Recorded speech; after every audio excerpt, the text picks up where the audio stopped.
4 Oxford residents, 4 sets of views on low traffic neighbourhoods. At the heart of it, a council accused of ignoring its own voters. First, let's meet Sarah Lockyer, whose wheelchair allows her to get around the city.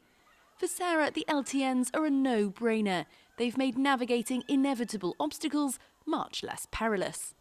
There's bins, parked cars, random furniture left out, and then you can't actually get past on the pavement, so often have to get in the road. And then it used to be really dangerous because the road was so busy, and now it's quiet. Just over 1.5 miles from Sarah is Cafe Tarifa. Owner Clinton Pugh has been running businesses on the Cowley Road for 30 years. After surviving the pandemic and now battling rising prices, he tells me LTNs could be the nail in the coffin. Obviously we had a reduction of footfall, we've obviously had a reduction of turnover.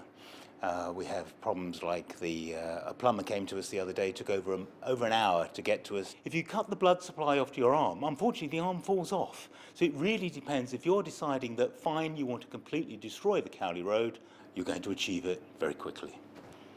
Around the corner, retiree John Skinner is a keen walker and cyclist, but he opposes LTNs after experiencing problems getting to crucial appointments.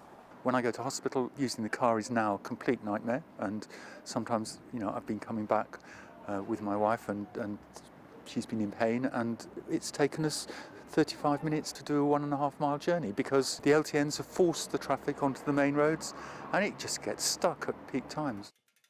But the LTN row is now about more than road barriers and traffic. It's about local democracy itself. The council has been repeatedly accused of riding roughshod over locals. It doesn't really matter what the public think. They're going to go ahead anyway. And consultation is a myth. It's a farce. Then it's completely undemocratic. They have decided, and we have to put up with the consequences. Indeed, multiple consultations have shown clear majorities against the LTNs. In your consultations for LTNs, 65% of people objected. A further 10% have concerns. It's not very many people actually support it. Why are you pushing ahead with it anyway? Look, there's no point in pretending that it isn't challenging delivering policies which ask people to change what they do, things that they have got used to doing.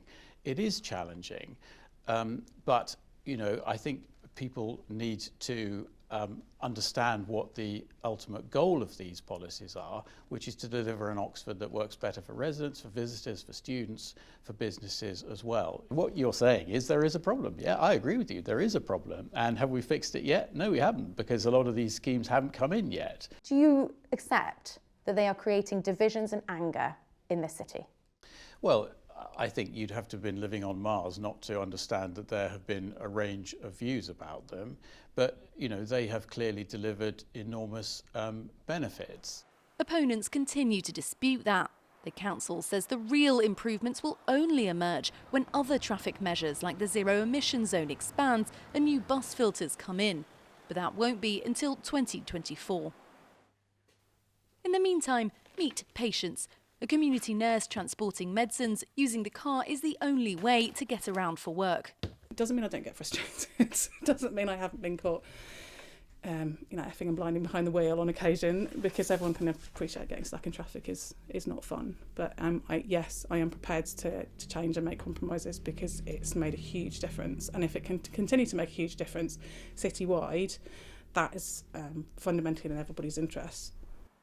Like Patience, Oxfordshire County Council want people to simply accept some pain in aid of a less congested future. Charlotte Briere-Edney, ITV News, Oxford.